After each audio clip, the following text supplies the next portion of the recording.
All right, guys, it's showtime. It's another edition of Talking Preps.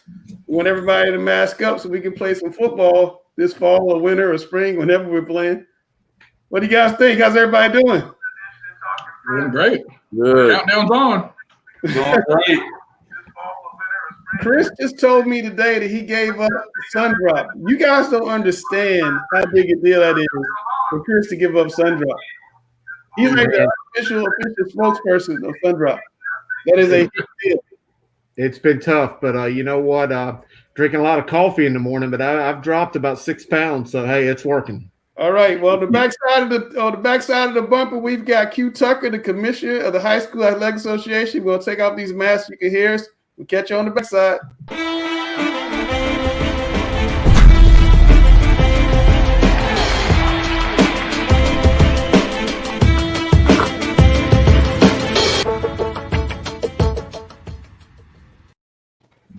Man, that was a quick week. Seems like we just did this. But wait, we did it twice last week. Maybe that's right. Yeah, put in hard hours. Got the whole team with me. Coach Grier, how was the first day of school today? It was challenging. I can say that. Like I enjoyed that. West Charlotte did a really good job of trying to perform the best we could for our students, but the servers were down. You know, I feel really bad for my own kids, first and second graders. I wasn't home with them.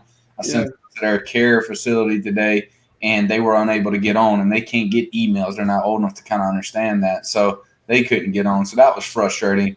But I had about 25% of the students able to log on, but eventually they emailed me. So we made some type of communication today. So that was good. You get a chance to see any of your team? No, not enough. Like, that's the one thing I'm going to work on. We're going to work on that at West Charlotte. We're going to try to get kids into the weight room to play sports.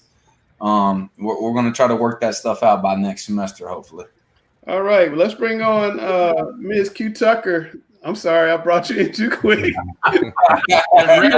You're on mute, Q. Hit the mute button. Hit the mute button. You're on mute.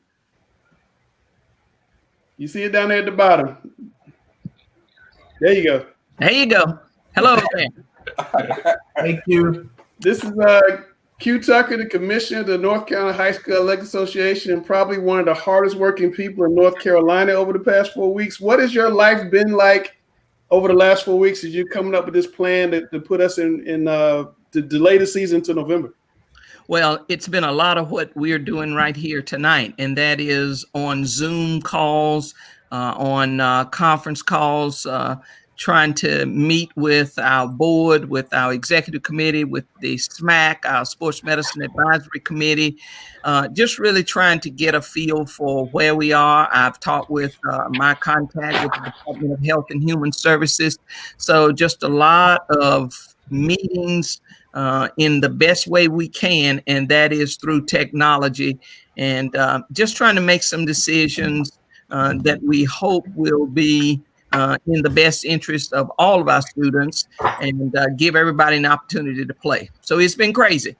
Yeah, absolutely. I was just curious, how difficult has this been for you and your staff? Because no decision you guys make is going to make everybody happy. You know, you look on Twitter, I'm sure you've seen some of the comments.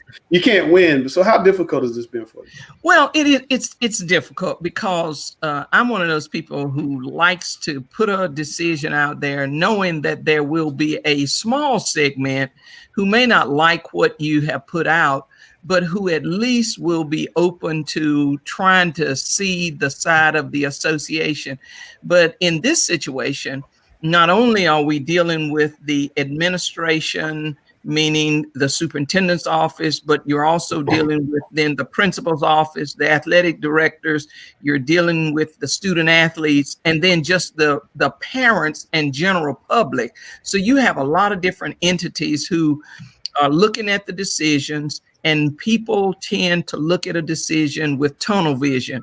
It's all about my sport and what's best for me. And if you don't make a decision that is best for me, then I'm not going to like it. And I don't really care that it really is best for all 421 schools. So that's the frustrating part of it. But I think it comes with the territory. And that is that, as you said, we're not going to make everybody happy. So all you can do is just try to do what you think is right, and then let the chips fall where they may. And last week we saw some of the schools, particularly football teams, begin to put out schedules, and then we got word you guys wanted everybody to stop with the schedules. Can you explain why that is? And then secondly, can you shed any light on what football and basketball playoffs might look like? How many teams might go? How long? All right, let's talk about why we stopped what we did. We put out the schedule on Wednesday. And before we could, and as you guys know, if you paid attention to what I said, I started by saying the nuts and bolts will come later. We wanted to give the schedule. We wanted parents, we wanted students, coaches to at least know here's the schedule, and then the details will come later. I said that in the beginning or early, not real early, but I said it in my comments. People didn't hear that because all they wanted to see was the calendar. And so Thursday morning, we get back into the office and our phones are blowing up because people want to know, well, we're going to meet in the morning. We're going to meet Friday morning and we're going to try to start scheduling. Can you tell us this? Can you tell us how many teams are going to be in the playoffs? Well, can you tell us if will everything be based on just conference games? And so we knew then that we just really couldn't have people trying to make schedules until we knew some of those details. So we just decided to put out a statement saying, hold your horses, let us get some details out to you, and then you can make schedules. Go ahead and start planning, play the what if games, but don't put anything down that you cannot and are unwilling to change because it may not be congruent with what we come up with as it relates to the details. And what about playoffs for football and basketball?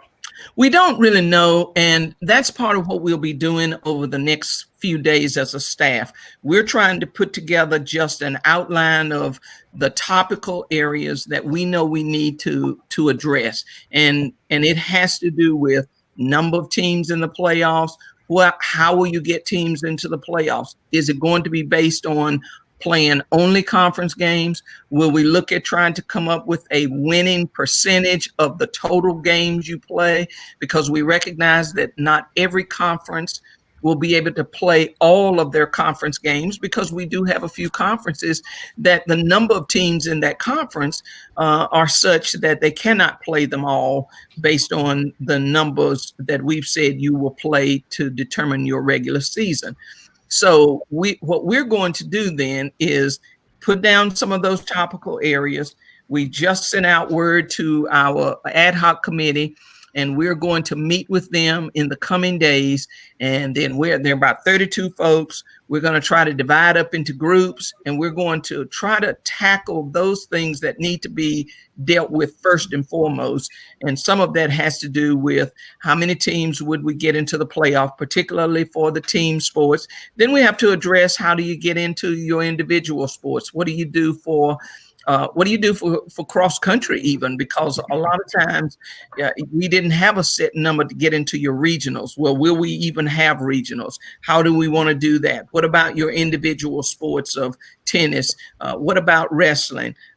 Will we do just dual team matches? Will we just have a dual team championship in wrestling, dual team championship in tennis? All of those things. So that's the details that we knew we didn't have ready for them to start meeting last Thursday and Friday. And that's why we halted everything. But we'll have this committee to help us put some things in place. And as you guys know, all of it has to be approved by the board of directors. So over the coming weeks, we've set a lofty goal that by September 4th, we hope to have some of these details, if not all of them, worked out so that we would be able to get them out to everybody. But again, that may change. If we feel like we're not ready to get it out September 4th, we'll let everybody know that, hey, we need one more week or 2 weeks, whatever the case might be. We're not going to be rushed. We want to be methodical because we want to try to get it right. Wow. So you hit, first of all, thanks for being here with us again. I know it's been trying to get up to this point. Yes. And the fact that everybody was so rushed to get their schedules going, I'm sure you knew people wanted to get rolling with things, but that kind of indicates how not just how important, but how enthusiastic people are about moving forward.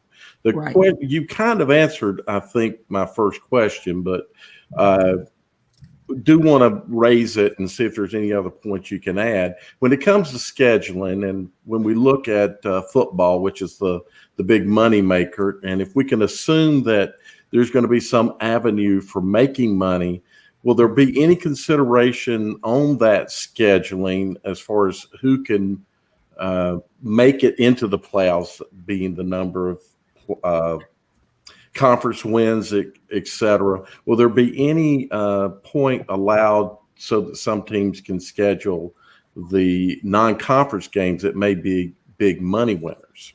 Well, absolutely, and that was talked about as we were trying to come up with the number of games that we could play, and of course, you all realize that we're talking a very condensed amount of time to get these games in, because at one point, guys, we didn't even think we would start playing anything until at least January 4th.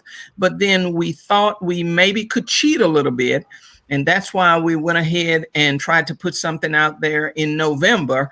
And then we even had basketball. I can tell you that at one time we had a calendar that had basketball being played ending in June.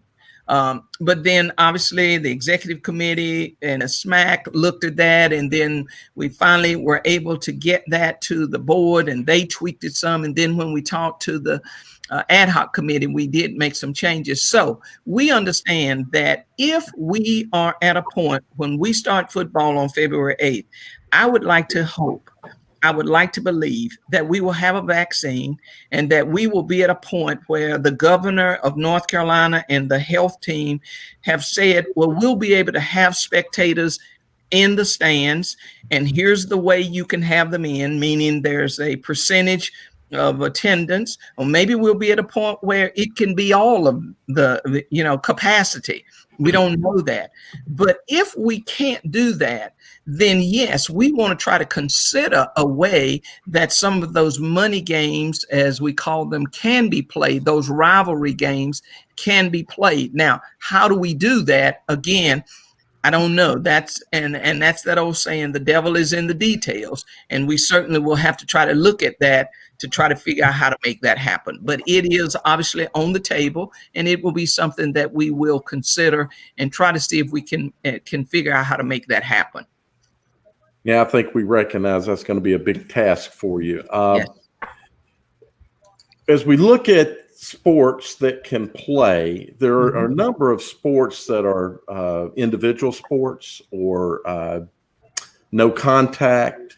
So I'm thinking about your tennis and your golf and cross country. And a question that we've seen a lot, or seen a number of times, is why weren't those sports given consideration to possibly playing in the fall prior to November? Well, a lot of that had to do with the survey that we sent out. And just about every one of my colleagues across the country surveyed their membership. And obviously the superintendents and boards of education are the ones who at the end of the day are going to make some decisions as it relates to what will you do on our campuses in our LEA. So when we sent out the survey, one of the questions that we asked was, would you be open to playing some of the lower risk sports, meaning girls tennis, girls golf, and cross country? Would you be willing to have those in the fall of the year? And, and obviously the percentage of superintendents responding, it was such that they felt that was a possibility. But I can tell you that we had a percentage who said no. We had some who said we do not know. But then the next question was, would you prefer that we delay all sports, including the lower risk sports? Would you prefer that we delay playing those? And that was just an overwhelming percentage who wanted us to do that.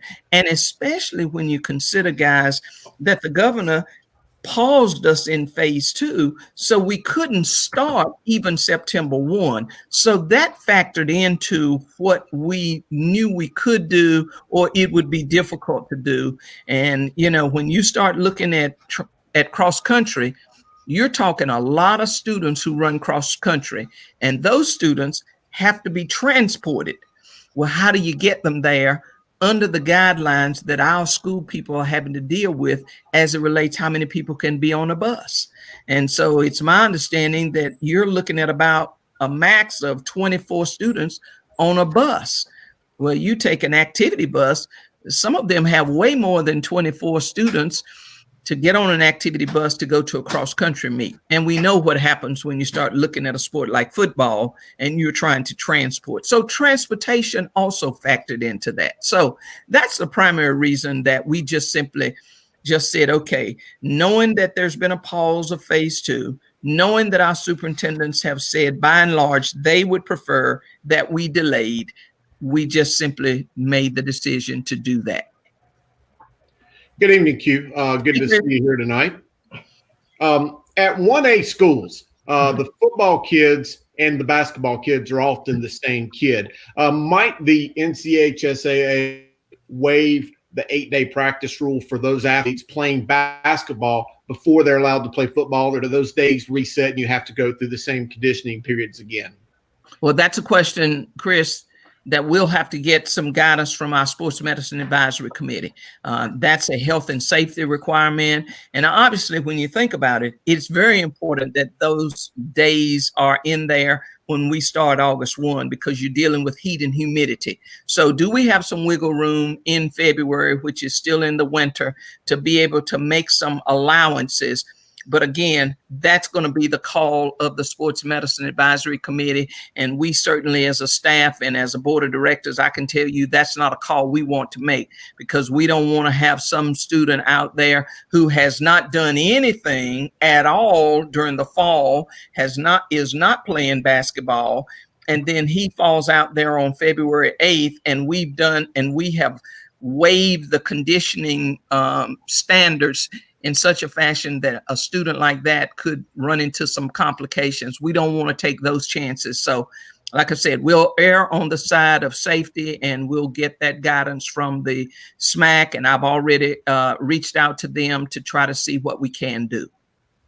I totally agree. And the safety and the caution being the utmost importance. Sticking with the basketball aspect, are there any contingencies for a school that has a basketball team that's making a playoff run but needs those same players for football? Right now, basketball's regular season would end on February the 19th, with football starting a week later. Would there be any contingencies for that situation?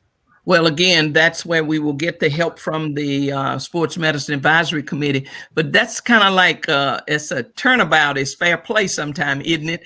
Because typically football is holding up the basketball coaches. So now we flipped it. Basketball is holding up the football coaches. I heard somebody say, well, now football coaches know what it feels like.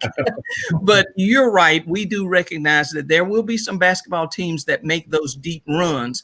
What I would hope that will happen is that any school systems that have a policy that does not allow a student to play in multiple sports at the same time, that they will relax those rules, because we don't prohibit that.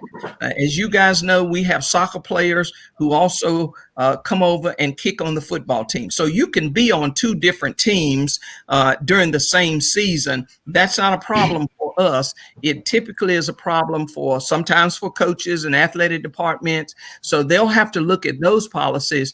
But I would hope that we could work out some arrangement where, especially in those days leading up to the actual play in the first contest, that those basketball players would still be able to go. And then, as we said, looking at some way that we can work with the football conditioning days so that we can make it happen, and at the same time protecting the health and safety of the kids. Good evening, Q. Hey, Gary. We know that Wake County and Charlotte-Mecklenburg schools are the largest systems in the state, and they cover a lot of high school teams. Both of them, I think, have 18 public high schools, and then when you consider that they also play in leagues that have schools from neighboring counties. In the case of CMS, you have Iredell, Cabarrus, and Union County schools that play in CMS conferences.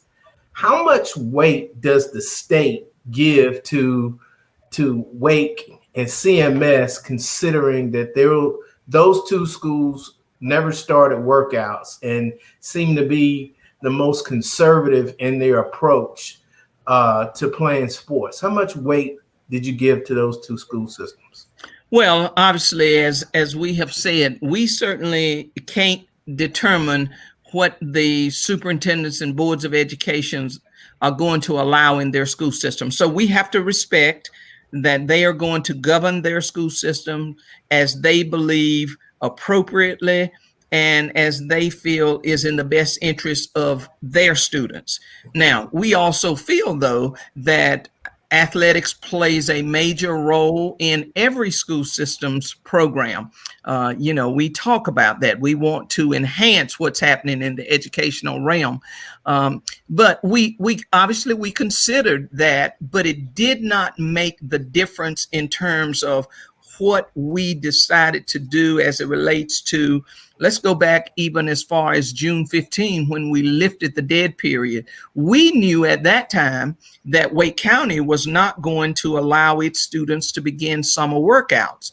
Well, we understood that because the superintendent of Wake County Schools is on our board. So we knew that, but we also felt it very important that those students who could in other systems be able to start working out, be able to condition and do whatever. And Kathy Moore, who is the superintendent from Wake County, voted in favor of that. So she understands the role of athletics, but at the same time, Wake County, Mecklenburg County, hot spots in terms of the numbers of cases and all of that. So I do understand their decision making. What I'm hoping as we move forward and as the numbers across the state get better, we flatten the curve more and the percentages of positives go down and we get below that 5%, that Wake County, CMS, Forsyth County, Guilford County, that they all finally decide that, you know what, we now need to go ahead and let these young people get out there and start to condition and work out. Because at this point, I think we're all back on the same footing, so to speak, as it relates to workout and conditioning, because nobody is doing anything other than skill development when we come out of this dead week we're in right now. Okay. My second question is, when you were coming up with the calendar for when each of the sports were being played, quite obviously we have a good number of football players who've already committed to schools, and it's become like customary that the high profile high school athletes will graduate early and go join their college teams in the spring. Now, with the calendar being pushed back to February, did you consider how many seniors we might lose based on that calendar? And there was any consideration to moving football up so that those seniors would have a chance to play their final year? Well, I can be honest with you and tell you that no, it did not factor in at all. And I don't mean that ugly, but here's what I know. I know that we can only control what we control, and that's high school athletics. And it's an opportunity to play that we provide. And students make decisions based on knowing that the opportunity is there. And our young people who have those skills and have the ability to play at the next level, we're excited for them. But we can't say that, okay, we're going to fix our schedule because we want these young people to be able to play. But I can tell you this, there was no consideration to playing football prior to when we're starting it right now, because it goes back to the question that was asked a few moments ago.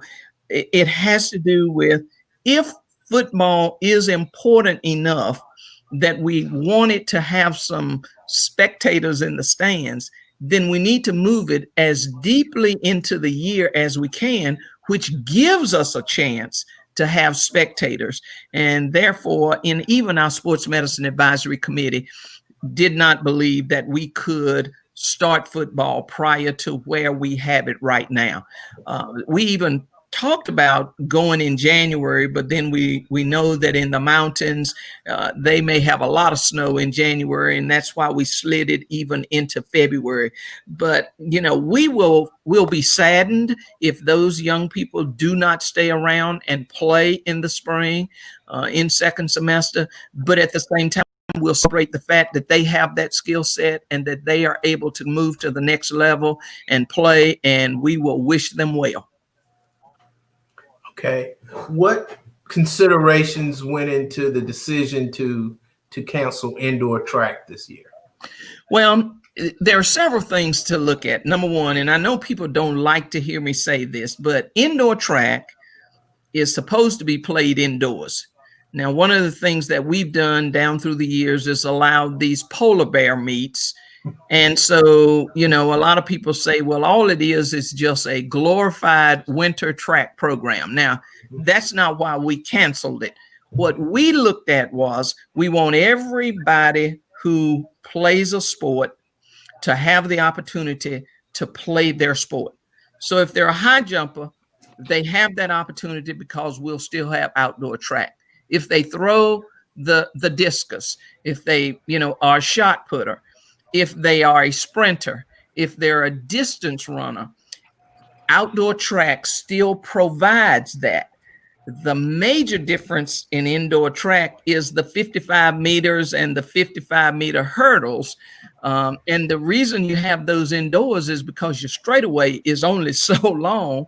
And right. So it has to be a shorter sprint.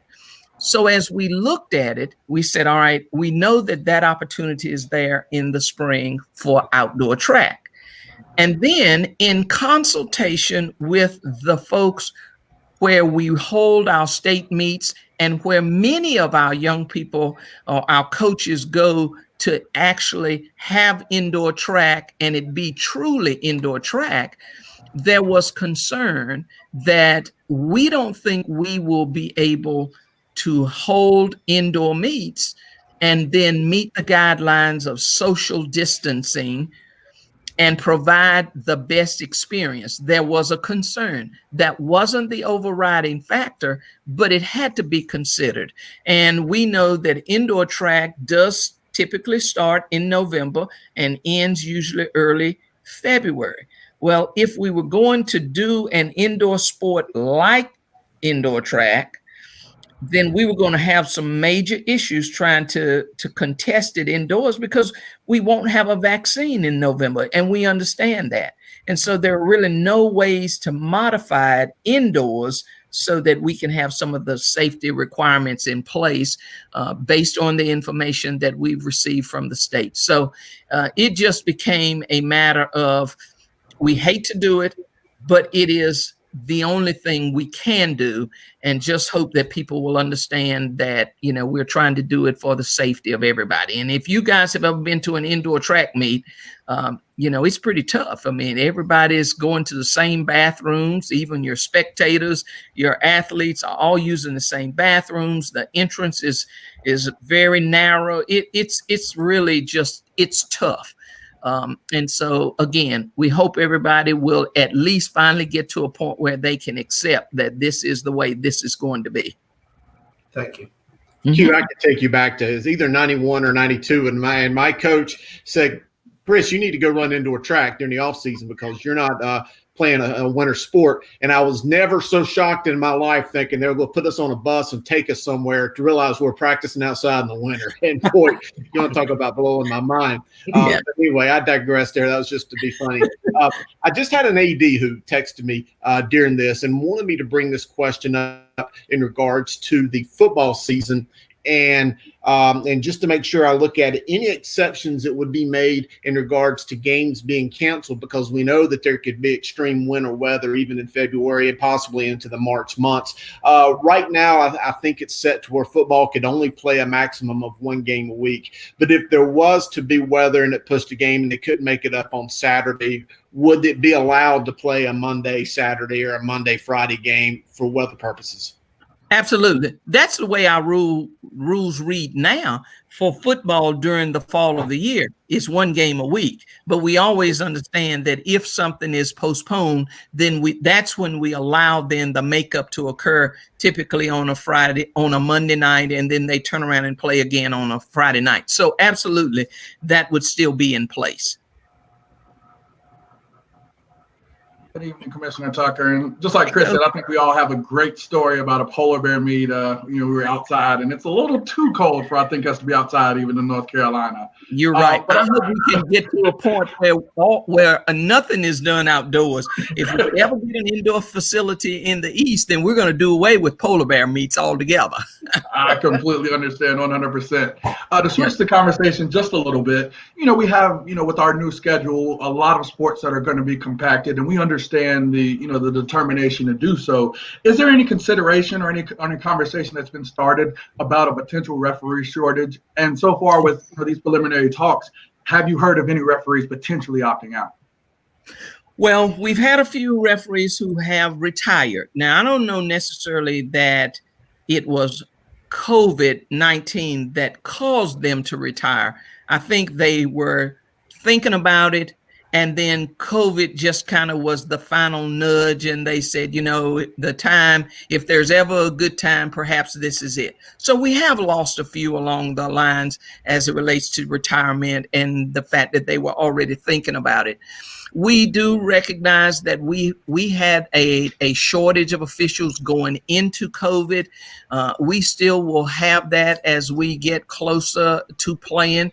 But what we're hoping is that some of the officials will be excited about just getting back out to being able to run up and down just like the athletes are, and so that we won't have any defectors at that point. And we're also hopeful that maybe there will be some who recognize that, the times are tough right now. I've been thinking about becoming an official. I'm not afraid that I'm going to contract COVID by being an official, so I'm going to go ahead and join the officiating ranks. I haven't gotten and because of the way things are going and the registration process being delayed, I don't know right now how many new officials we have, but we are holding our breath that we got a lot of sports that are crossing over. There's that overlap of sports, and we understand, and we have some officials who, they will overlap with another sport that they traditionally call. And so we're going to have to, do some kind of a dance to try to make it work. But we have our fingers crossed, and we're going to do all that we can to just really try to encourage and motivate our officials to stay in the game and stay in here and help us out, especially during this tough time. I understand 100%. And I must say, in my time on the sidelines on Fridays this past year, there were a couple officials that I think I encouraged the option of, watching on the side with the other spectators. Nicely, of course. Nicely. We didn't have any objections. I was very nice. Did you get tossed? I did not. We have not, during our whole tenure at Hopewell, we have not had any football coach that has been taken away. That is something we take pride in. I make sure, because everyone knows they're looking at me. Griner is on the other sideline. He's telling the official to watch me from minute one. So I'm on my best behavior. Good. I'm glad to hear that. But I'm glad that you did encourage some of those officials to go in the stands and enjoy the game with others. So but look at here. Now, if the truth be known, Coach, we probably got some coaches that probably need to do the same thing, don't we? I understand. The game may have passed some by, and I think that's okay. But no, and that's okay. Like I said, with technology, it makes it easy. It's just tough when, I can show you the downs going from, first, second to fourth, and we go from second to fourth, Commissioner. I don't understand when I have an iPad and I can show you it went there. So, like I said, we'll get off of this topic because, of course, we could dominate the entire segment there, and I'm sure the rest of the coaches and former coaches would help. But no, I wanted to touch on what you stated, talking about multiple sports going on at the same time. And we talk about, lacrosse, soccer, and football, our sports that are, going on at the same time for some part of next winter. We talked about the varying weather concerns we may have when you talk about, going towards Cherokee County and, being in the mountains and that, and everything like that. Are you guys kind of concerned as far as field availability, or have you heard of people echoing kind of some of those same sentiments to you guys. And, we know that there are no field sports going on in May. So has there anything been done or was that considered, I guess, in the process? Well, we obviously have heard that that concern about just the overuse of the fields during January and February, and I'm a former high school coach, and my best teaching buddy during my days of coaching was the baseball coach. So I know the importance of being able to sow that grass during the winter or during the late fall, so that it does what it needs to do, so that by the time you get to the spring, you got nice looking grass out on the baseball field. And that's typically what football coaches want to have happen as well, is that they finish the football season, they can oversee the fields, and by the time they get ready to go again, then later they're in a pretty good position, and that's probably not going to happen. So we have had those concerns, but I think what we've tried to do is and impress upon everybody that this is going to be a tough year. It's already tough because of COVID. And if we're going to give the opportunity for young people to play, there will have to be some sacrifices. There will have to be some cutting your practices short because another team needs to come in and use the gym. And so maybe now we've got to take some of our practices down to the middle school.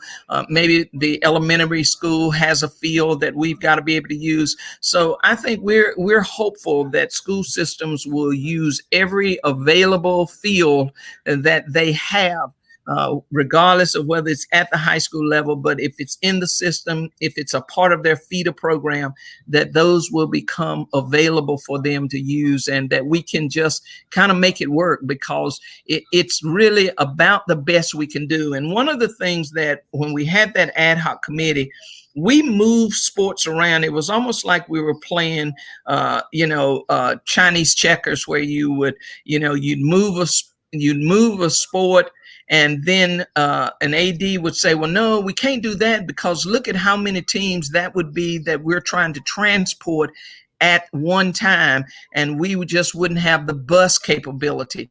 So it became not just about what was the sport and the fact that we do have some fields available, but it also we had to take into consideration things like transportation. And wrestling is where it is, because again, wrestling, if there's ever a sport where they're going to be leaning on one another and all of that, it's wrestling. And so we just wanted to try to buy as much time as we could to be able to even get wrestling in. And that's why we have pushed it as deeply into the school year as possible. But we know it's going to be tough, and we're just hopeful that people will share and we'll move forward. Hey, Q, how are you doing today? I'm doing good, Sam. Hey, I'll tell you what, like I said, if we ever have a trivia night, I need your phone number. I'm calling you so I can win trivia for the first time in my life. Do you remember the ESPN show Stump the Swab? Do you remember that? It was an old school show where there was like a guy who was so intelligent that everyone tried to stump the swab, but he was always more. We need a show for you, Q, that you can just, everybody throw in questions. It'll be good. All right, well, I got one for you. Okay. Given what happened to spring sports last year, is there any chance that we can elongate their season? Because I know that they didn't get a full season last year. Well, and we talked about the fact that we wanted to give spring sports.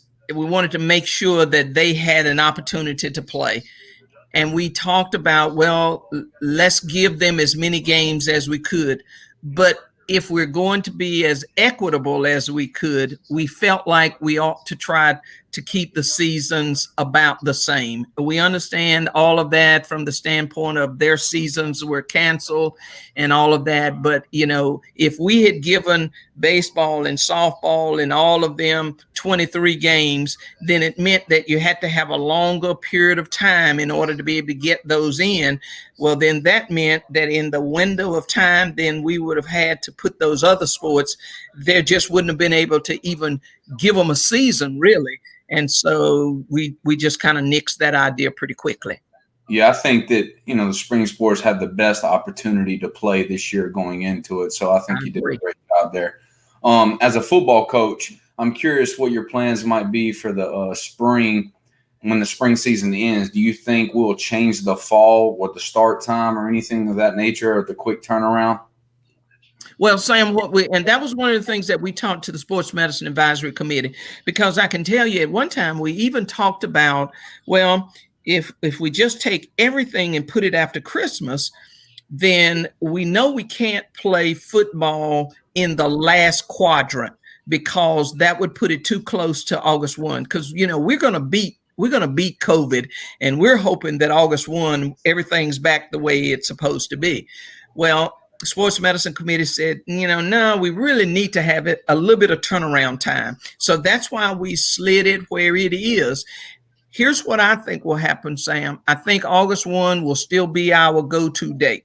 We still want to do that. But what we may do is just shorten the amount of time that you maybe would have as you normally have in June. So maybe we have to shorten that some, give the kids some relief time, some restoration time, and then maybe you've got to cram it all into July. I think that's where we'll try to make up some of that, is by adjusting June, but then hoping that we'll be able to give you something in July and then be ready to go come August 1. You're amazing. I want to introduce you to our correspondent, Kenzie Mclean. Kenzie's a student at Huff High School. She wants to be a sports journalist one day. She does videos for us every week, comes on the show. And Kenzie, this is the boss lady. This is the lady who runs North Carolina. Nice to meet you, Kenzie. Nice to meet you as well. All right. And if you can deal with these guys every week, you already on the way. Absolutely. Well, Kim, we got a couple questions that came in that we didn't get a chance to answer. Kim Harrelson wants to know, why can we have cheerleading when we can have band for football? Well, I don't know where anybody has gotten the idea that we wouldn't be able to have band. If we're able to play football, we're hopeful that the cheerleaders can be out there. We're hopeful that the band can be out there. So it's just a matter of what the school systems are going to allow. And then again, we have some modifications that we received from the Federation as it relates to band and how they should be operating during this COVID period. And so we've already sent those out. And so we haven't said at all that cheerleaders will not be allowed on the sidelines, in front of the stands during football, as well as basketball. That's our hope. Now, obviously, we'll have to see what kind of guidelines we have in place, but we want them there, and we'll do what we can to try to, encourage that. All right, right there on your screen from Randy Marion. Will all sports be allowed to go over weekly game limits for makeup games? Well, yeah, as I said a little bit earlier, just like we were talking about one game in football, if we need to move a game from Friday night to Monday night, which would then mean we've got to play a Monday night and a Friday night game, we certainly will allow that. Same thing would happen with basketball. If we need to, we'll make those moves. Here's one I've gotten a couple times today. If a player plays in the fall for a club team for film, can he play high school ball in the spring? Well, and here's what I've said to the parents who have sent this. I've received this numerous times. We don't have any rules that tells a parent that, mom and dad cannot put their son or daughter in a youth football program during the off season of football. We don't govern that. Right. What we say is that our high schools cannot sponsor or have anything that allows body-to-body contact once football is over. So if mom and dad are going to let little Johnny play for a youth football team, then Coach Griner cannot let little Johnny use his helmet from the school or shoulder pads and girdles from the school. It's all on mom and dad or that youth football team to provide the equipment. And what I've also tried to caution them is, I said, I would just urge you to make sure that if you're going to allow your child to be involved in these club sports, you want to make sure that they're doing everything by the book. Are they making sure that they're 6 foot distancing? Are they trying to keep them safe from COVID and all of those kinds of things? And as I've said, I think our coaches have done an awesome job. The ones who have worked out this summer, the reports that I'm getting is that they've done it right. If they had kids who would not stay 6 feet apart, I've heard of coaches telling them to hit the door, get out of here. And so I think our coaches understand that they're role models, and we know those 3 W's. And I think our coaches are doing everything they can to remind those kids, wear the mask, stay 6 feet apart, wash your hands. Do we know that's happening with those youth sports and those outside? We don't.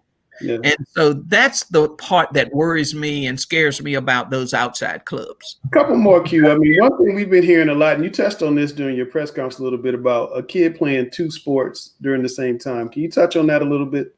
Right. That's the old double participation rule that when I coached in high school, it was in place. You couldn't, and actually the way that rule worked was if you played a softball game for your high school at 4:00 on Tuesday, and then you played softball for the recreation department team at 7:00 that night, you couldn't play the same sport the same day. Mm-hmm. Well, we did away with that rule and in any rule that says you cannot double participate. So that's not a rule we have.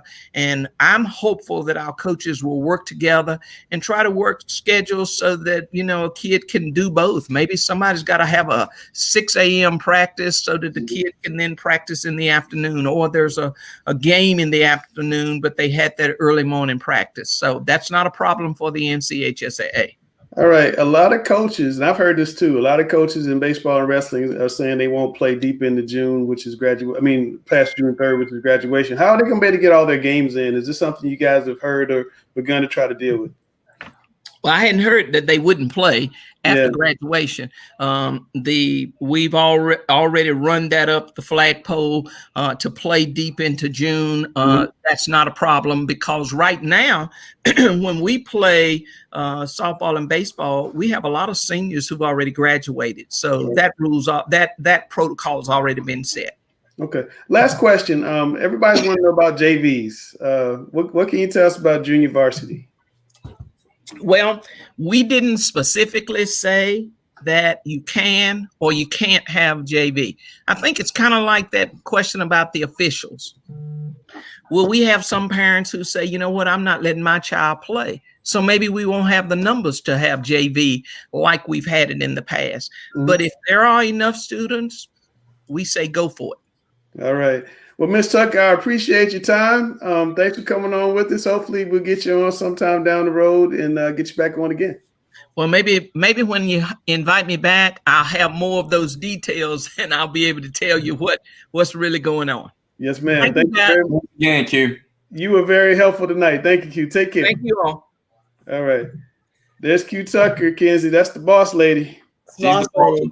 Sam, what'd you think about what you heard from Q Tucker, Sam? She's amazing. I love hearing her talk. I mean, like I said, you cannot stump her. She's always really good with the details of her questions, very knowledgeable of everything, and I think she respects all sports. I mean, she knows every detail, talking about polar bear meats and, everything you can know about sports, she knows. Love it. Kenzie, it's your time. I tell you what, being in the IMAC, I'm not necessarily surprised that a lot of the Huff guys are graduating early to go to college because they're really good. What's kind of like the vibe at Huff right now with a lot of those guys not playing in the spring? I think a lot of people are really excited for him. It's a great opportunity. Anytime you get to go play college ball, Ohio State, playing for a state championship's nice and all, but I'd rather have that natty. So I think Evan made a nice choice there, and overall, it's their choice to further their future, try to get ahead, and start that freshman year. So you think they'll be okay with quarterback Tad Hudson? You call him AKA Huddy Dimes, right? Huddy Dimes. That's my boy. That's my guy. I got my money on him. So far, we haven't had a lot of receivers leave, so he's going to have a lot of senior receivers to throw to. He's going to grow into himself. He's going to have even more time to throw than going into February. He's going to get to build those connections with receivers. I think he's going to develop physically as well as mentally with the game. He's going to become more patient in the pocket, see more things downfield. So I think Huff, with that, is going to benefit from it moving back. Yeah, I agree. And like I said, they have the coach that coaches the D-line, Stevie Williams, and I think that they've really gotten good in the trenches. So Huff is a team to watch out for, definitely. Yeah, definitely. So tell us about your interview this week. So this interview is near and dear to my heart. It's actually my little brother Cooper. He plays O-line at Huff. He got the news. He knew Mario. He looked up to those guys, so just talked to him a little about it. And as a student athlete, he's thought about it a lot. Maybe what he may do. He told me the questions were hard, so we'll see how that goes. All right, let's check it out. Let's see it. Get down, ball.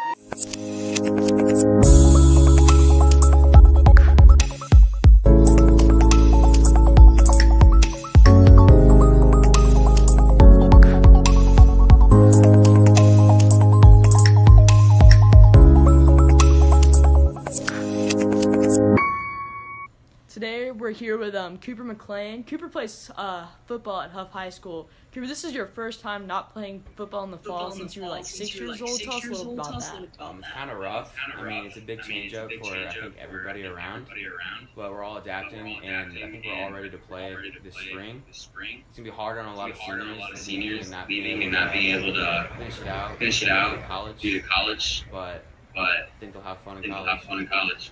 Cooper, Evan Pryor and Mario Love recently announced they were leaving Huff High School to play early at the colleges of their choosing. How do you feel about that as a player? I mean, they gotta make a life decision that'll be better for them, better for their career. So whatever takes them right down the right path, they need it. Cooper, as a student athlete, if you were put in the position of them, what would your decision be? I would go in earlier, enroll in the school, so I could farther more experience in college and get my playing time. All right, thank you, Cooper. Yes,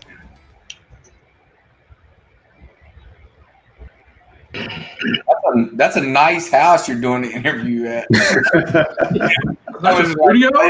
Wow. It's because they fathered their education. Yeah. Really worked on that grammar. How'd you guys like his blocking? Oh, it looks good. Looks like he's gonna be another on the long line of great Huff lineman. You know, I'll take a guy in the trenches. Yeah. I taught him everything he knows. Makes sense. So Kenzie, what you got coming up? What's on deck? So we're talking to a Cannon volleyball player. Private school sports are set to start. Yeah. Volleyball is a moderate risk sport, so it's set to start a little bit after cross country, tennis, and all that. Around the 14th-ish. So we're going to get her thoughts. It's her senior year. She's like 6'3", so she'll be towering over me. But all right, we'll catch you next week. I appreciate everything. We definitely got to get you and Sam out and Dale to some private school games in September. We're hearing that private school football is going to start maybe the last week of September. So we'll see what happens. All right. All right, thanks a lot. Take care. Thank you. Good seeing you, Kenzie. All right, that's Miss Kenzie. Guys, it's that time. Fresh faces.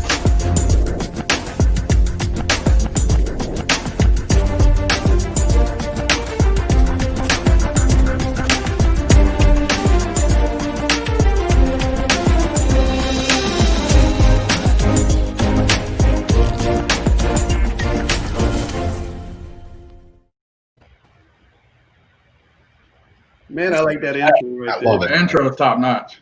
They did a good job on the intro. I like that intro, but I never can get this to work right. That's my problem.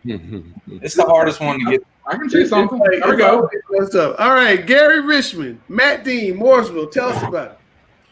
A great high school kicker. One of the underrated parts of high school sports is having a great kicker as a weapon.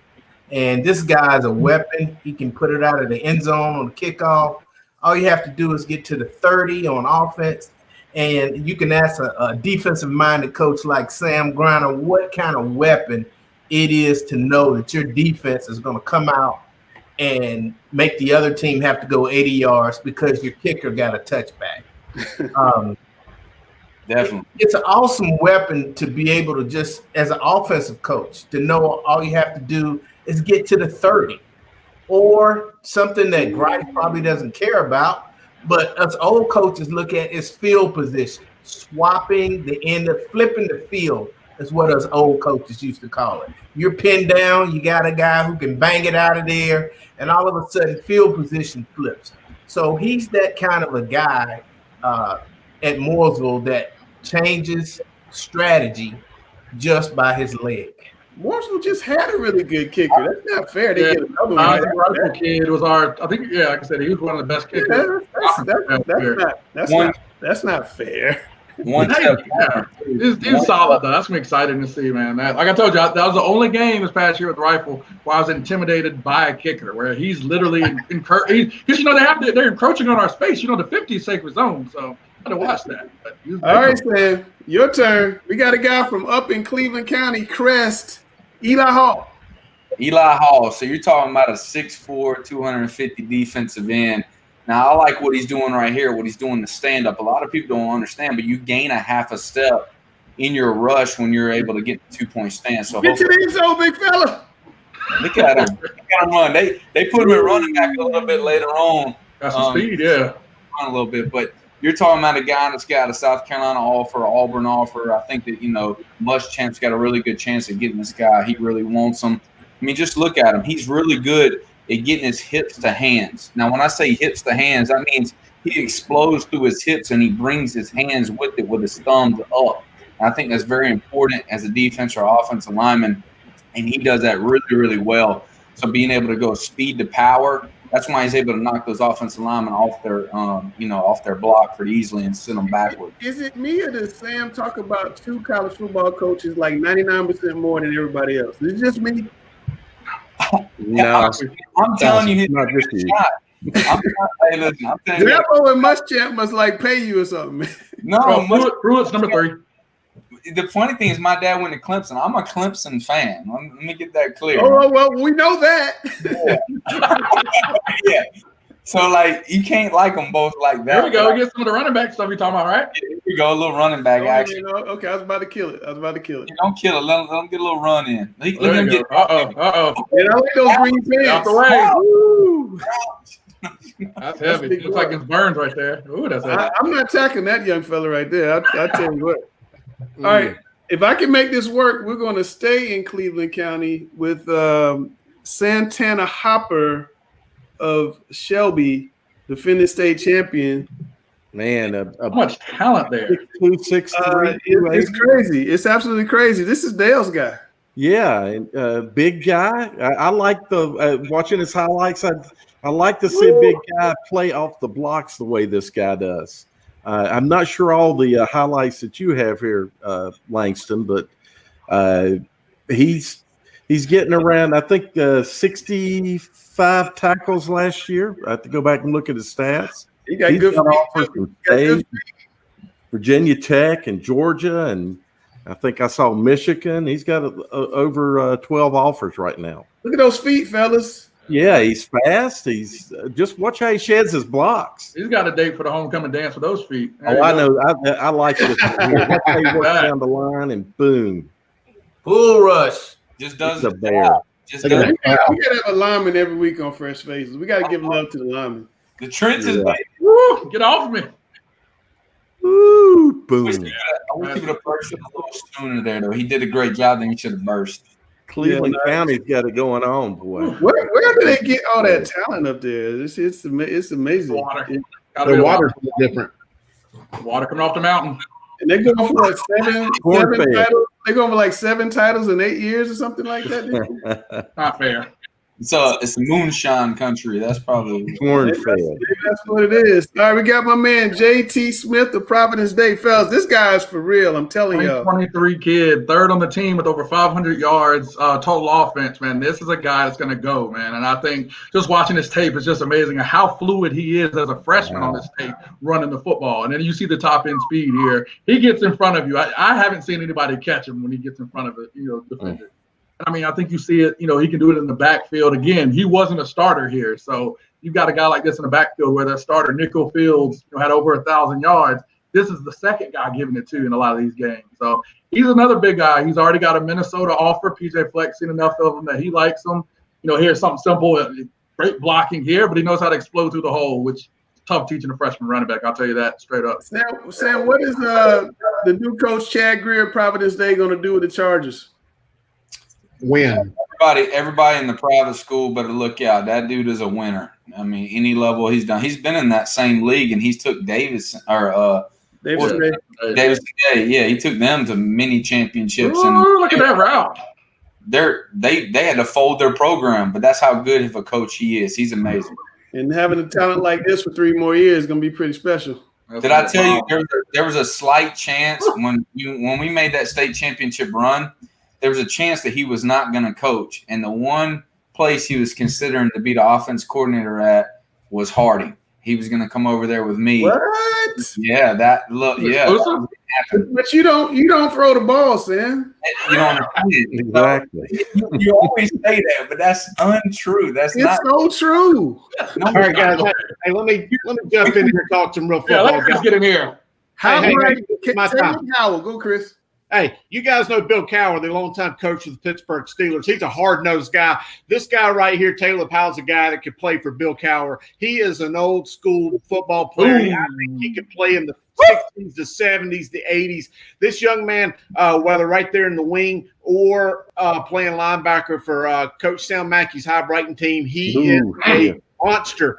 He is one of those guys that can run over you in open field. He ain't going to try to outrun you. He's going to make a beeline to the defender and knock you down. You see him right here at linebacker, just ferocious coming off the end.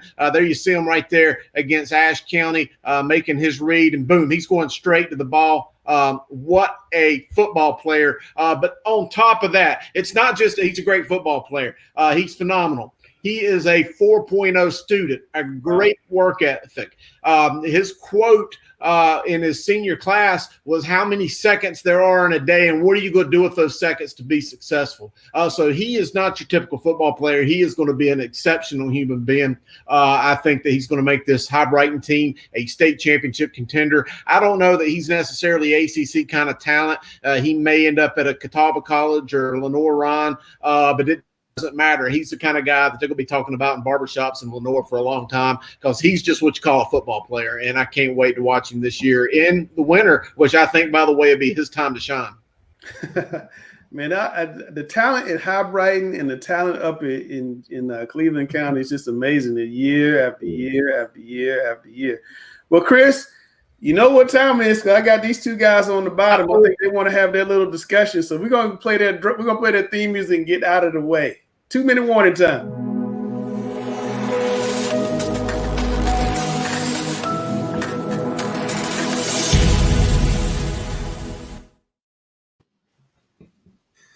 Wow, those were good players, weren't they? Yeah. A variety, too. Right. Especially some defensive players. And special teams. That kicker's good. So I guess I'm supposed to go first. I didn't actually see in the little thing. Is that right? I asked you first. Yeah, you go right ahead.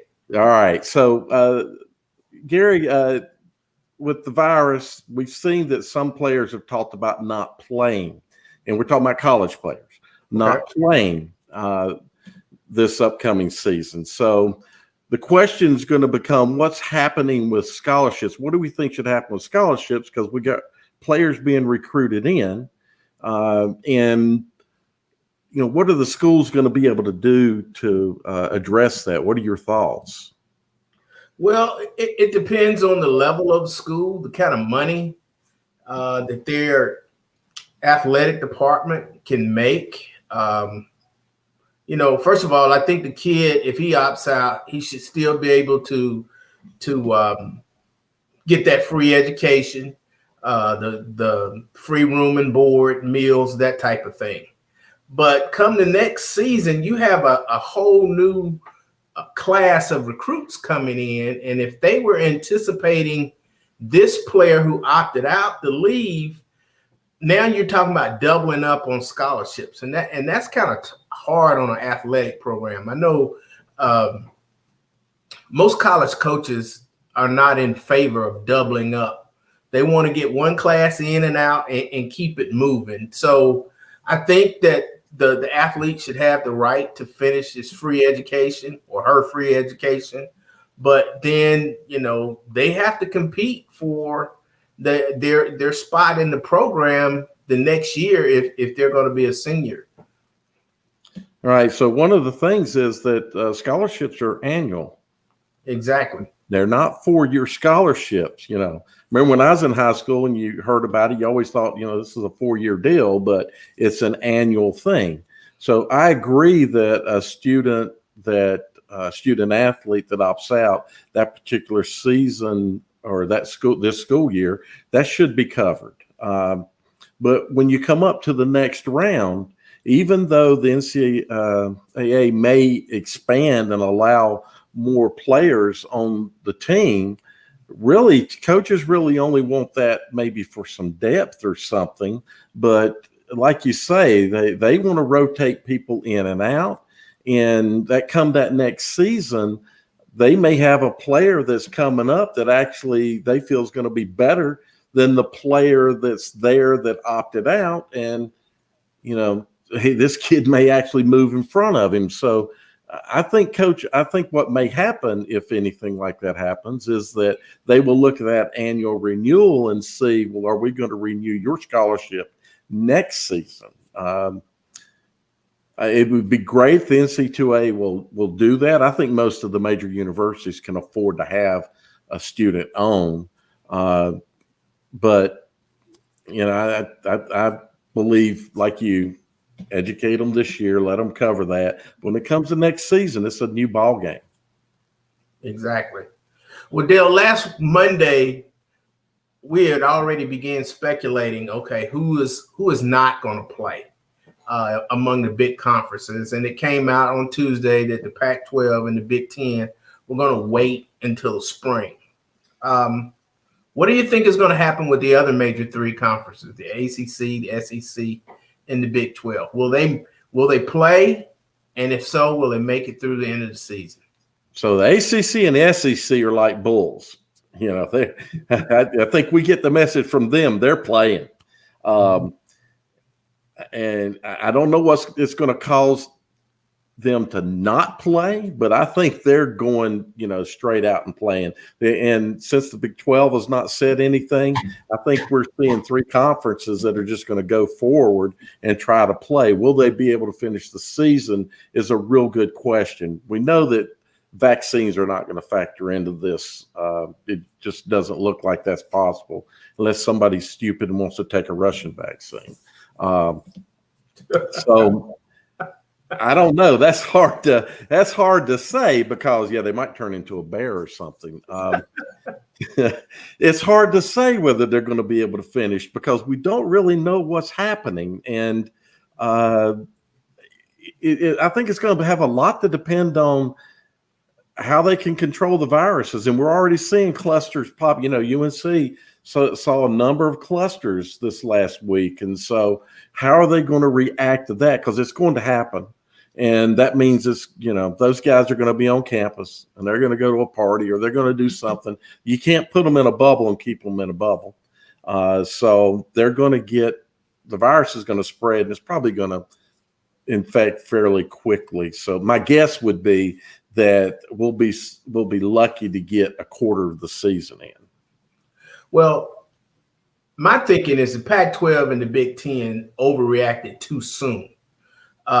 Most of those schools, their students are not on campus yet. And I think the other 3 conferences that haven't made a decision or saying they're going ahead, they wanted to wait until the students got on campus and see how that impacted. Well, Carolina, as you say, my alma mater, it blew up. And the day they announced that they're going to remote learning, they're giving the parents the incentive to come and get their kids. They will get a refund on housing. I think they're doing that so the kids will leave. And now they have a football bubble because classes aren't over. They're just going to be remote classes. So a school like Carolina, and I heard Notre Dame had some of the same issues. If they can get classes started, then I think they're going to let football finish and let the students go home. And now you have a bubble. because the only ones on campus are the athletes. So I think they're going to finish the season. If they play that first game, they're going to finish the season. Excellent point. I didn't even think about that. That's an awesome point. So let's hope that's true, because, man, I'd love to have some football. So let's step back to high school, and let's say we get to that point and we are able to play football. What kind of fans do you think we should allow in? Should we allow fans? How many? I know that depends a lot on what our situation is like. Two things. One, I think parents should be allowed. So some type of pass system. Of course, they would still have to pay, but some kind of pass system that identifies the parents of these athletes, the cheerleaders, the band members. I think they should be admitted. And then because of the time of year, it's going to be dead winter when football season starts. I don't know how many people are going to want to actually be out in the cold. I think one of the ways that schools might be able to make up for lost revenue from ticket sales is to think about live streaming games and charging a fee. And that's a way to make up for the lost revenue of not being able to sell as many tickets as they would like. That's a good point about the weather, because that is some of our worst time of weather in North Carolina is when we'll be playing football, and weather just from all types of events. So my thoughts are that as far as, let's say, we're playing, is that it should be looked at it in a progression of first the students, and that is, and by that I mean players, band members, cheerleaders. If there's a quantity versus a social distancing, and all that can be handled with social distancing, and then parents, and then maybe boosters. People are actually dropping money into the program. Some of the high schools do things like special seating, special parking, and thus, if you've got people contributing to the athletic sustainability of the school, they should also have the ability to attend those events. So it's got to work up in that order based on whatever phase we're in and what the governor allows for gatherings. Well, Dale, how do you think that CUE and the North Carolina High School Athletic Association has handled the plans going forward in this pandemic for high school athletics compared to CMS? Compared to CMS. So one of my gripes about CMS is not having put forward a plan a lot sooner, being over conservative. And I don't know if it's a gripe, because there's also, it's good that they're concerned, but I think that the states had a hard time because they have two very large school districts, as you brought up earlier in the questioning. And actually, when you talk about Forsyth County, you're talking about a lot of schools that they're having to deal with. And so I think the state could have done a little bit better job of giving us something sooner, but I am more pleased with their response to this, I think, than CMS's. I think CMS has kind of dragged their feet a little bit in this, and maybe they're just being as large as they are, and maybe I don't understand all those dynamics, and they're looking at the bigger picture of what they can do with in school and everything. So I got it. If I'm grading things, I give the NCHSAA a better grade. Really transparent in the state's logic as to why they're doing things the way they have. And we haven't gotten true transparency from the larger school systems, other than to say indefinitely. It's suspended indefinitely. I mean, CUE has always said, when we get to a certain phase, when the governor gives us a certain phase, gives us the go ahead, then we'll be ready to make a decision. So I think that's the best thing about what the state has done, is they've given you transparency as to why they made a decision, whereas the school systems have not. But right now we get into fan favorites, coach versus coach. Coach Grice versus Coach Grier. What do you get? Get them, guys. Let's do it, baby.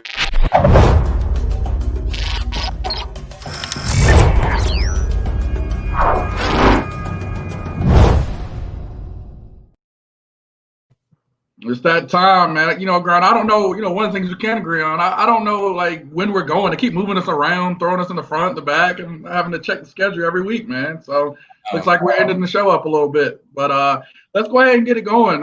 So, again, you know, one of the hot topics, I think, and, again, as a new member to the IMEC, you'll see this kind of frustrating piece as you had to actually check your schedule because with two of the schools that make up the I in the IMEC, you have to see if your game's actually starting at 7 or 7:30. So I thought this was an applicable question as you come into the IMEC. So who gets it right? CMS at 7 or everybody else at 7:30? I'll let you start this one. Yeah, I'm with CMS. Is that an echo? I got you. I'm clear. Okay. I definitely think that CMS got it right because they're taking into consideration of the travel time that it takes to get somewhere.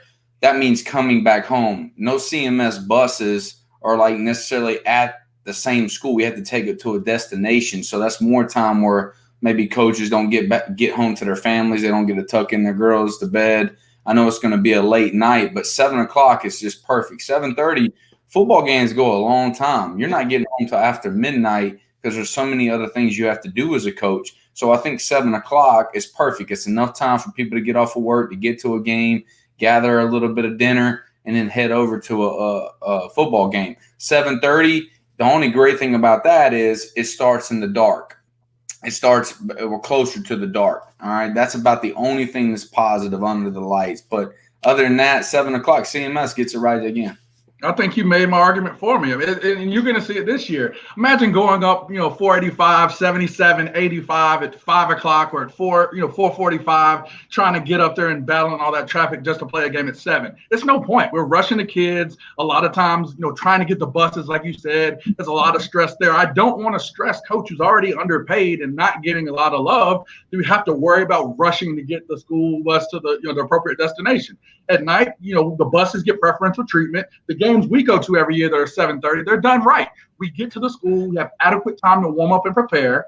They ensure that we're able to get in and get out safely. And with the timing, it actually saves that amount of time because the schools that do it at 7:30 know that they prioritize the schools that want to get out early. So we actually, I think, get out early for those 7:30 games, but we have that adequate time to prepare.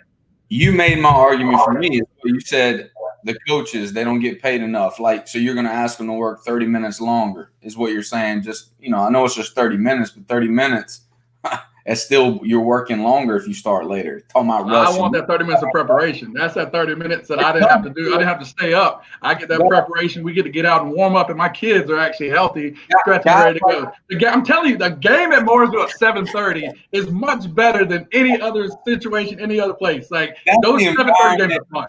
That's the environment of Mooresville, that stadium we talked about. But a lot of the environments of those places, A.L. Brown's a 7:30 school. Like a lot of these other places that have 7:30 games, they have that environment. Richmond County, right? Like I can keep naming a lot of these 7:30 schools have great environment. I'm talking about the overall ability. When you start at 7, it gives coaches more time. We have to do more in CMS than those other counties. Those county schools, they have buses that they can just park, right there at their school, or they don't have to go anywhere. They can take it right back. Say they got an away game. They drive the bus right back to their school, drop the kids off. They're rolling. See, CMS, you're going to have to take it to the bus hub. They're going to go 30 minutes. See, but that's okay. That's you're all there, guys. Like 7 to 7:30, the only difference there, hey, it's cutting into 30 minutes of my after game drinking time. Like that's all it's cutting into right there. Like, so hey, we get back. Our DB coach usually takes the bus back. And whoever, I guess our D-line coach, whoever else is driving, we're fine. Again, it's about the kids. The kids get more time. The kids win in the end. Let's move forward. I'll go first here, of course. So could starting D1 private school state championship lineup take down 4 AA starters?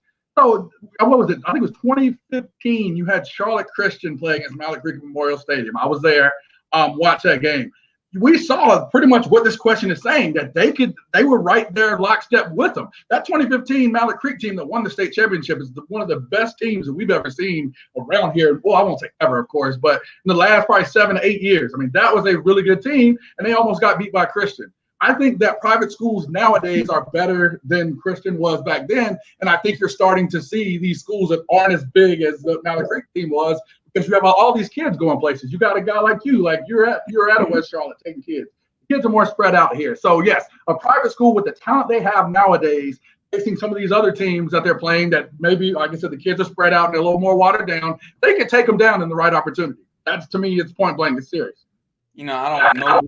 No disrespect to the private school D1 state champ, but they're not going to take down a 4A AA state champ. And remember, it says state champ. It doesn't just say a regular team. They're talking about state champions. I gave you a state champion example. And you're talking about, like, in 30 years, you might have one team that can actually compete with the state champion in 4AA. That's the difference. So it's not like, oh, there's maybe that one team that might have been able to do it. That's all we're asking. One team. We're only asking about one team here. We're not asking about 30 teams. I didn't say line up conference by conference. It says could have starting lineup. Now you got too many guys. And I'm going to explain this again. If you're a good private school, you probably have about 4 or 5 guys that go both ways, like full time.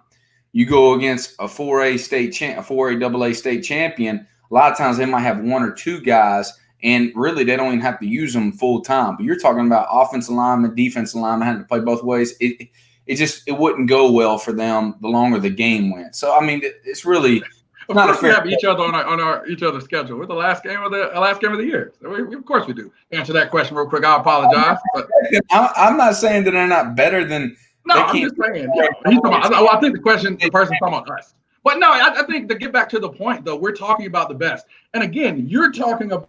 And I think that's the one piece here that's the elephant in the room, and it's attrition. If we're talking about a team like that 2015 Mallard Creek team with 100 kids on the roster, that's a different story than what we're talking about. Again, if we talk about this past year, Vance had probably 3 or 4 guys that played both ways. They had guys in crunch time like a Marquis Lowry that would go to receiver to play. So you had a team there that's a little bit different than your normal 4AA big roster type team. So we know all these guys doesn't have that many kids.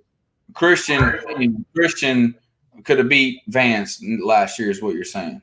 I think that it would have been a game you needed to watch. Yes. Remember, a lot of those kids, again, the Weddington Vance game, look at where a lot of those Christian kids come from.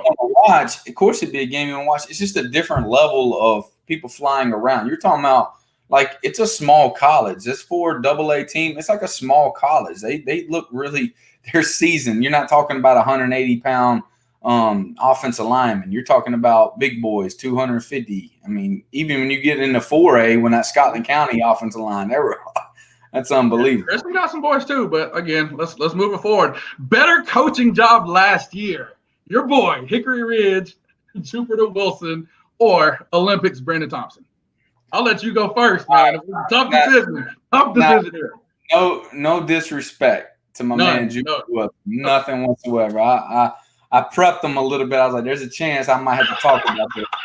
All right. So it's this. The best job that was done was Olympics coach Brandon. Coach Brandon, he did a phenomenal job. Olympic has been struggling for many, many years. They competed for a conference championship. Hickory Ridge did not compete for a conference championship last year. They had a really good season. But Hickory Ridge has been really, really good the last 4 or 5 years outside of the year that I coached them. That one coach kind of came in there. I don't know, that one year.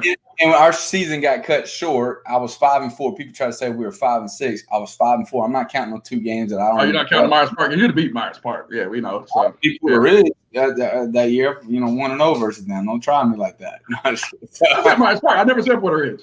Yeah, well, I mean, I understand. Hey, but like I said, with all due respect, and you know, guys that don't know, I coach youth ball in the Olympic area. A lot of those kids, I have personal ties to. I love them. Coach Thompson. There's a great picture probably out there somewhere of his first year at Olympic and me being one of those, young, annoying youth coaches asking him all these questions while he's looking at me like, yeah, whatever.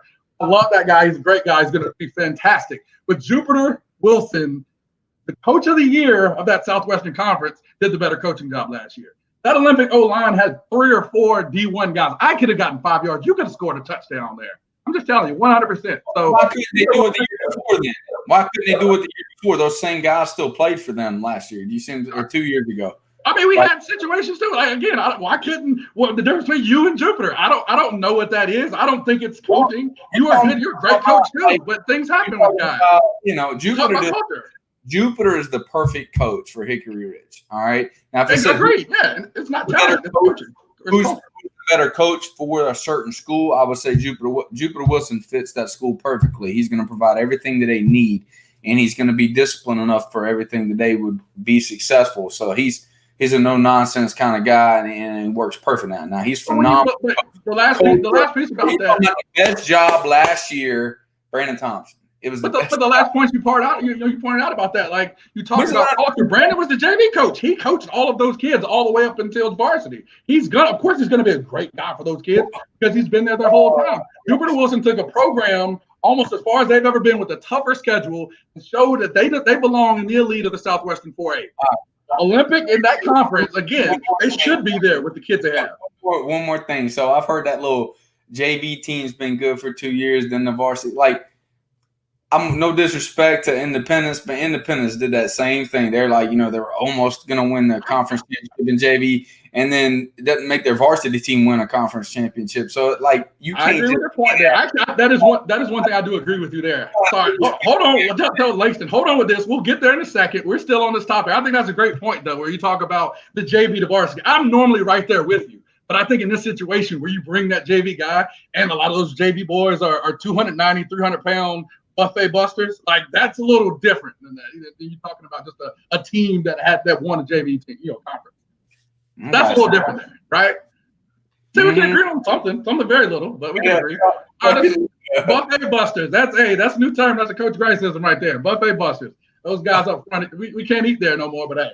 All right, this one's fun for me because I'm gonna be out here, kind of lying on my street cred because as we know, my head coach would never let me dictate this. But I've got a great story here. So win the toss, better to receive or defer. All right, we played a game this year against West Mac. Now you know my head coach. My head coach is like you in that regard. We ain't taking the ball for nothing. We ain't taking the ball for nothing. We go out there to the coin toss. Somebody on our team, one of our captains was like, nah, I don't care what coach said. I want the ball. He doesn't normally do this. He does not normally do this. He's not that guy. He's a great kid, but he wanted the ball. 275 receiving yards later in that game, we won that game and threw for daggum almost 450 yards. When you want that ball, you take that ball and you go out there and score and make a play. And I thought that was Coach Bird's thing the entire time. If you decide that you're going to take that ball and receive, you're making a statement, you're making an attitude, and you're in the mindset to say, hey, we're going to go here and win. That's it. We're going to go down here and score. We're going to beat the brakes off of you. The only game we did that last year, we won and had the best offensive performance of the year. Got to take the ball. No, Coach Bird gets it correct the majority of the times when you defer to the second half. The only way that you ever receive the ball is if the weather's going really good and in about 20, 30 minutes, the weather's going to turn really bad. That's the only time you would change and consider taking the ball, some type of weather situation. But you want to be able to set the field. So defense goes out there, kicks them, pins them in deep, gets a 3 and out, because that's what you do. If you're telling your team, we preach defense, we're going to get 3 and out, then we're going to flip the field. Now we got a short field to go in there and get a quick score. How many people can take the opening kickoff and go down and score versus good teams? Not very often. It's very hard to do. It's a field position game. It's a chess game. So you always think in checkers. It's okay. Some people like playing checkers, but you only have to think a couple moves ahead. But let me explain something. That chess move is deferring to the second half because it's a different mindset. You're letting your team know that you're playing behind your defense. Punting is okay. Field position, grinding it out, winning championships. That's where it's at. Yeah, you can have one game where you go up for 50 points. We scored. We couldn't stop scoring. Yeah, but that's a one-time thing. We're talking about a consistent base. That's deferring to the second half. See, I never understand this question. Like, you guys always talk about, like, all right, well, our defense goes out first, makes a stand, does this. Why can't you do that in the second half? I never understand that point. Like, do it in the second half. If we go out there, take the ball, score, then you could go out there and stop them in the second half. You have more information. You know what their key plays are. You know what they're doing. Shouldn't it be easier to stop them in the second half than the first half? If you go down there and let them score, I'm looking at you guys like, thank you. You put me in a hole. So why can't you do it in the second half? Wouldn't it be easier there? I'll tell you why. No problem. Because here's the difference. and no disrespect to everybody out there, but I'm just going to say it. If someone receives the ball, okay, they're a team that like, hey, we want to receive. We want to receive. What they're saying as a coach is they're not good at time management down the stretch before the half. Okay, they're not able to like manipulate the clock the way that they want to get a late score, then get the ball back. Now that's even better. See, you're trying to say one thing like going in the score, now we're getting the ball right back. Then you completely flip the game. That's the only chance you can do that if you defer.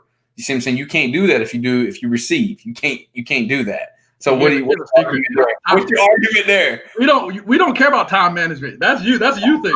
You move the ball down. If you don't huddle, you don't have to worry about time management. That's the problem. We don't need 75 minutes to score. All right, this was a fun one. Again, I like this. Honestly, even though we're arguing that there's no wrong answer, but there is one right answer here. Greatest Panther ever, Cam Newton or Steve Smith Sr.? My turn to go first here? No. Okay, now you can take it. You take it.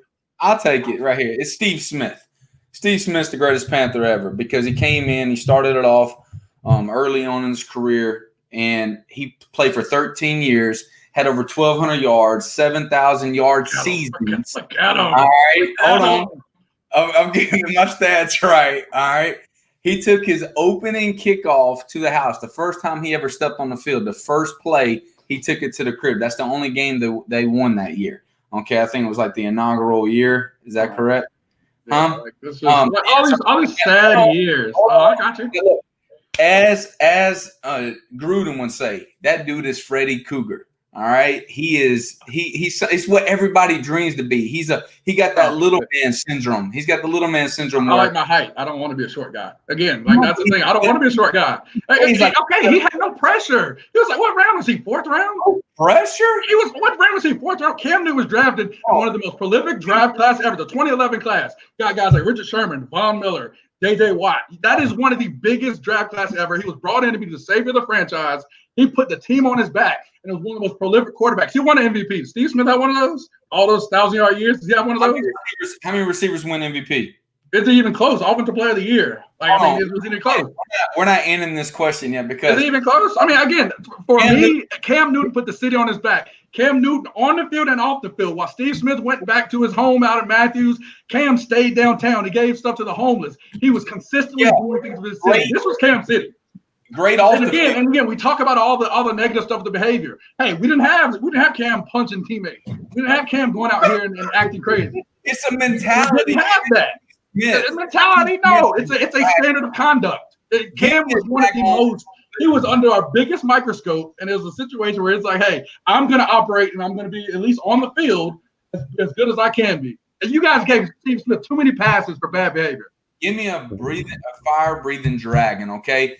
Worst mistake that they did. See, they knew that Cam Newton couldn't be the leader of the football team unless Steve Smith left.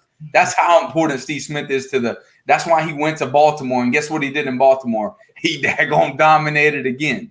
That's what Cam's going to do under Bill Belichick. Yeah, that's still McDean. All right. Gary and Dale, your opinion, this question, greatest Panther ever, Cam Newton and Steve Smith. I don't know if they're the greatest, but they are two of the greatest. And I like Steve Smith. I like Cam Newton for the things that he did in the community, and I think his first season was phenomenal.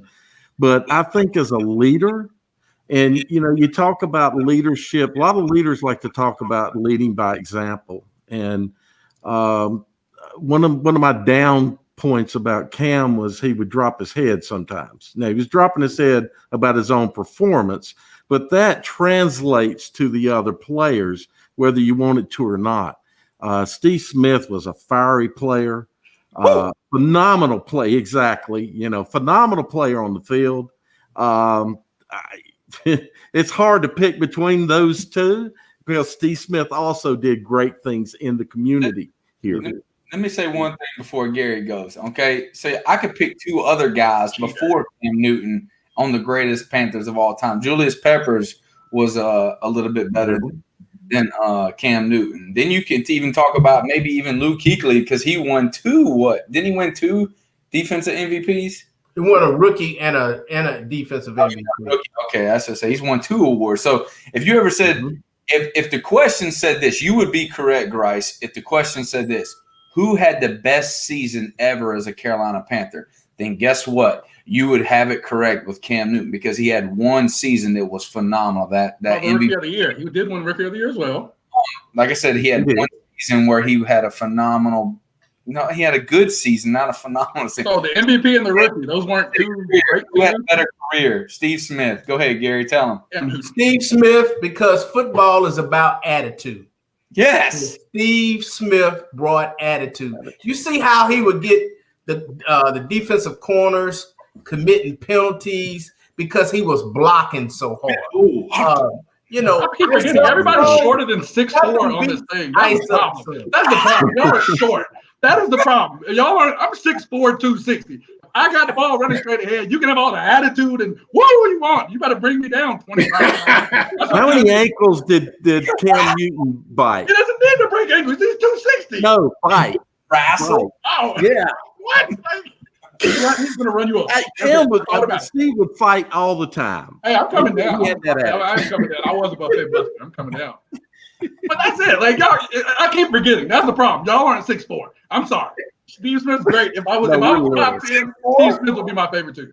Man, I love it when you guys start debating and arguing. I mean, I can't wait for the season so we can just like do a whole show of this and not have to talk about COVID-19 and all of that. But as we get ready to wrap up, I want to go around the room. Gary, your thoughts about what you heard from Miss Tucker tonight? Well, I'm not surprised because she's very transparent. She's great at what she does. She's a people person. It gave more clarity, which is what I'm happy about. And I look forward to seeing what CMS does in response to what the state has done. Now the ball is in their court as far as off-season workouts. So, she's I think she's the best guest that we have on. Her transparency is awesome. She doesn't dodge anything. She gives straight up answers. And I love the answer she gave us tonight. She does give us a little more clarity to some of the situations that people have been asking about over the last week. So I think it was another phenomenal night having her on. Agreed. I think she, does a great job. I mean, as me and Grier often argue, passion, process over passion. I think she does a great job of putting her process out on Front Street for everybody to understand, giving also the additional, various, points that she utilizes with making decisions. And has no problem articulating that to everybody. I think, one of my favorite pieces of this time was the one press conference that she did that she was extremely open and transparent. And I think that's one of those things that, going forward, I hope that she continues to do and kind of get her face out there where necessary, because I think every time we hear her speak, there's a level of kind of tranquility and, assuredness of the decision that she made and it being the best way going forward. Yeah, I think Q never gets mad. I think she's just even keeled all the time. Like she just never ever gets mad. So I really want to thank Q for being on the show. And Chris had to go early. Gary got on another mask. What's up, Frat? He said he's got a whole bunch. Gary got all kind of masks. Gary stays ready. Yeah. We want to play. Sports. I want to play football. Yeah, we want to keep kids in college too. My son's in college, and they had a little outbreak up there, and I'm a little concerned. I know everybody's concerned. Gary, what was day one like as a teacher today, by the way? Well, I was in an empty classroom. Okay. And I was online. I got there early enough where I could get my laptop and my desktop onto all the programs I needed. But like Sam said, a lot of students couldn't get signed in. And let me be clear about this. This wasn't the fault of CMS. This is the fault of the state, because this was a state program that crashed. I can't believe that they didn't understand when you got over 100,000 people trying to sign on at the same time, you weren't going to have these difficulties. So, I kind of blame the state on not being prepared for the massive number of people that were trying to sign on. I think CMS did the best they could, with sending out an email to parents that, hey, It's the system that is broken down. Don't give up. Your kid is not absent today. But we're going to have a lot of these little hiccups over the next couple of weeks. But hopefully we get settled in enough that the school system can focus on getting the kids outside, get ready for their seasons. Yeah. Last week on Friday, CMS announced they're going to, by this coming Friday, announce what they're going to do in terms of letting kids back on the field and what their schedule is going to be. I applaud them for finally coming out and saying something. I know it's been really difficult. Ernest Winston has an incredibly difficult job because trying to figure out this athletic stuff while he's trying to figure out remote learning and he's trying to figure out, what do my teachers have, transportation, how to feed these kids. I would not want to be Ernest Winston. So I applaud him for the job he's done. He had a really good attitude today. He said it was probably the least difficult transportation day in history of CMS. He cracks me up. Yeah, so Ernest is a great dude. I think he's going to be a great superintendent for CMS. I did want to say that. Sam, as usual, you get the last word. So just remember, everybody's watching you. Don't get yourself in trouble. Yeah, I never get myself in trouble. What's going on here? All right, so we all ready for football. We all need to pray that we get the NFL, we get SEC, we get the ACC playing. Because, the bubble basketball, it's good. It's okay. But I need to hear, like, the pads hitting each other. I need to hear full contact going on. I'm ready to get in the car with Dale and go check out some private school games. And maybe I can reconsider that 4AA comment earlier. And, I like to see Chad Grier team go at it. I like to see Charlotte Christian, Whitman at Country Day. So I'm excited about the future. I'm excited about CMS coming up with a plan. It's a lot of good stuff's coming, and I'm excited. We've been waiting a long time. Yeah, I think with another mask, we're finally getting to some places where we're seeing some.